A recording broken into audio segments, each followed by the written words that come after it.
يا مساء الفل على اجمل متابعين في الدنيا. عاملين ايه؟ النهارده يا جماعه قلنا ان الجو حر جدا، والجو ده محتاج رز بلبن. رز بلبن انا بجيب 3 رز بلبن لعيالي وليا، بيكلفني 33 جنيه ومش هيشبعوا، يا دوبك معلقتين في الطابق. طب انا اعمل ايه؟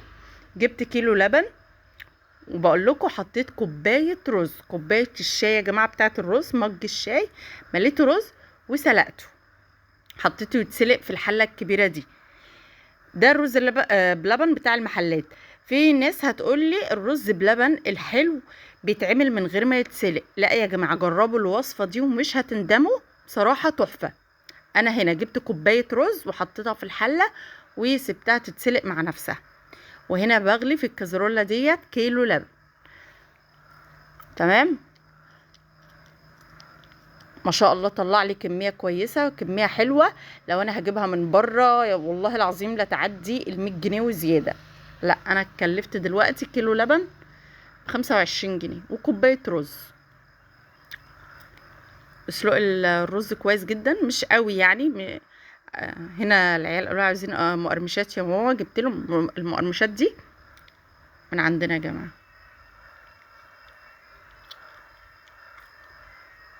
هنا بحط السكر في ميه مع نشا وادوبهم مع بعض زي ما انتم شايفين كده.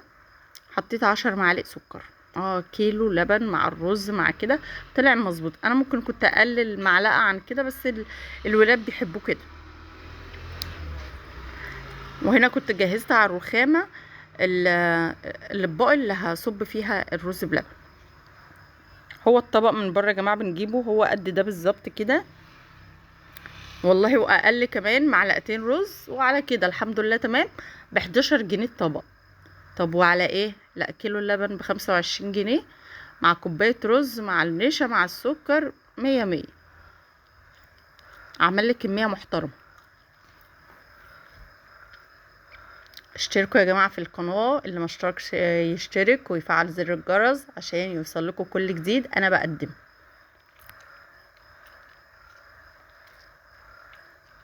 انا كنت بحط النشا، حطيت 3 معالق تقريبا. اه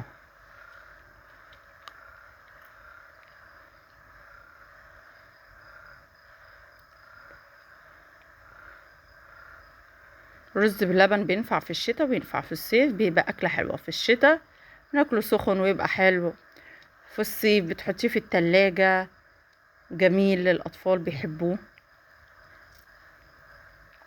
هنا هحط اللبن على الرز. الرز خلاص كده اتسلق بقى تمام. دي الكوباية اللي أنا عايرت بيها الرز، واحط عليها كيلو الحليب ده، كيلو اللبن هو بقشطته بخير وبكل حاجة اهيت جميلة. واقلب واحط عليهم المية بسكر بالنشا.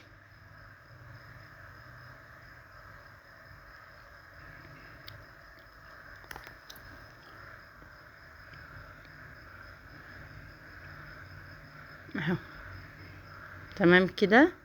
مش هياخد وقت خلاص، لاني خلاص الرز كان استوى، يا دوبك هياخد 10 دقايق كده على النار بعد ما انا حطيت الحاجات ديت، وخلاص هينزل هيتصب في الاطباق.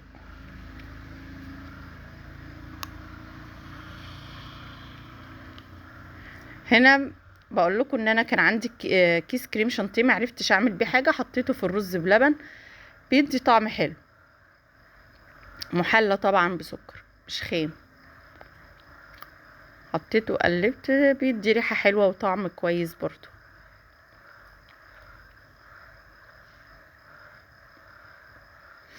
اه هنا يا جماعه بقول لكم ان المفروض الكريم شانتيه يتحط مع اللبن ساقع او مع ميه ساقعه ويتدوب الاول زي النشا. انا هنا نسيت وما خدتش بالي، فتحت الكيس حطيته على طول على الرز بلبن وهو سخن، فكلكع شويه، بس عملته بالمعلقه وفك ما بنش يعني. بس هو المفروض الاول يتدوب في كوبايه صغيره او كوبايه ميه او كوبايه لبن ساقع وبعدين يتحط عليه. مفيش مشكله، هو ما كلكعش قوي يعني. انا عملتها بالمعلقه وساحت.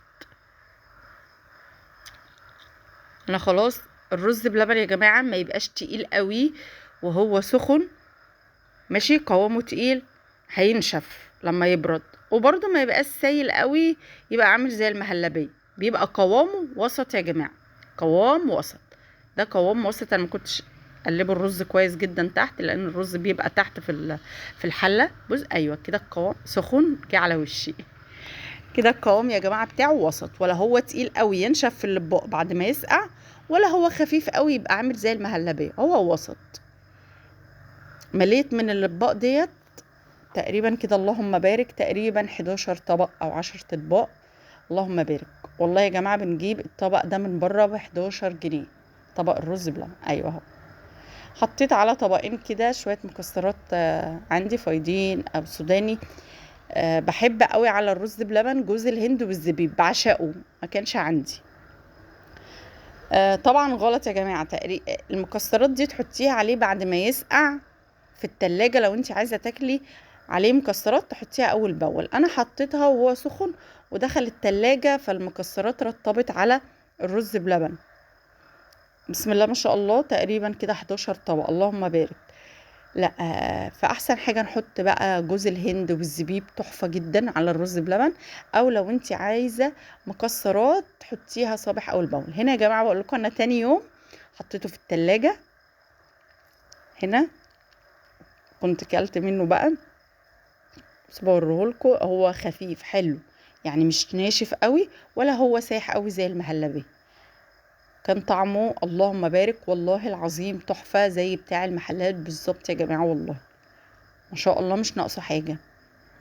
هتحطوا مكسرات يا جماعه تحطوها بعد ما يخرج من التلاجة. مش هتحطوا خلاص عادي، حطوا الزبيب جوز الهند، طعمه جميل. اللهم بارك.